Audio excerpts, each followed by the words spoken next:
If you're into uber skinny premium laptops that scream haute couture, you'll love the Dell Adamo XPS.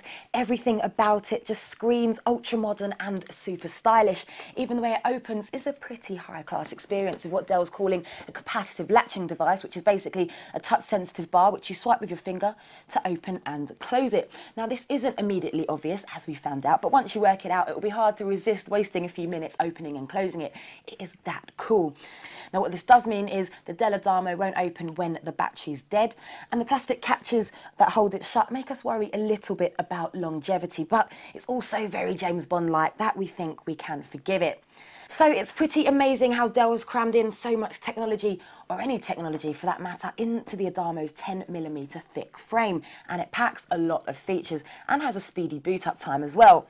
So if we open it up fully, you're presented with a very nice keyboard. The metallic keys are solid, well-spaced, responsive, and present a futuristic-looking font. The function keys, however, aren't as likeable as they're so flat on the surface, so you have to poke them through the chassis just to register a press. So if you're the panicky type who's always hammering escape to cancel that regretted email, this might not work for you.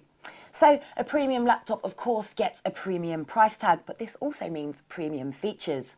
For a start, Windows 7 beams out of its 13.4-inch WLED display, which is designed to reduce power consumption compared to a regular LCD, although we have seen little evidence of this. But what we do notice, though, is the screen is unbelievably bright. And with 1366 by 768 pixels, the XPS experience is a far cry from the experience you get on a cheap netbook.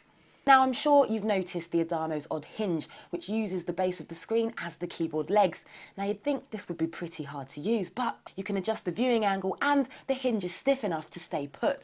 It's when you try and use it on your lap that it all gets a bit troublesome. While it may be fine to use generally, every now and again you will be reminded that you're not working on a traditional laptop, and it can feel a bit unsteady at times. It definitely works much better on a flat surface. The trackpad supports multi-touch functions as well, so you can pinch to zoom in certain scenarios, but connectivity isn't great. Ethernet comes via a USB adapter, leaving you with just one USB port. You do get wireless N though, a mini display port and a DVI dongle in the box. Now sadly there's no card reader, so transferring files can feel too much like hard work.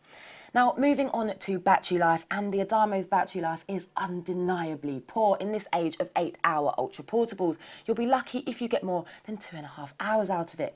But considering its super skinny frame doesn't even look like it houses a battery, I think it's not a bad trade-off. So other specs include 4GB of RAM, 128GB of solid state storage, and the good news is the processor doesn't lag even with Windows 7.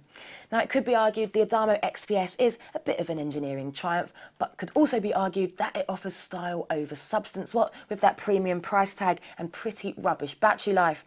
But from the minute I saw it, the minute I touched it, I was hooked. Now all I need to do is scrape together the £1,750 it's going to cost me to have one of these all to myself.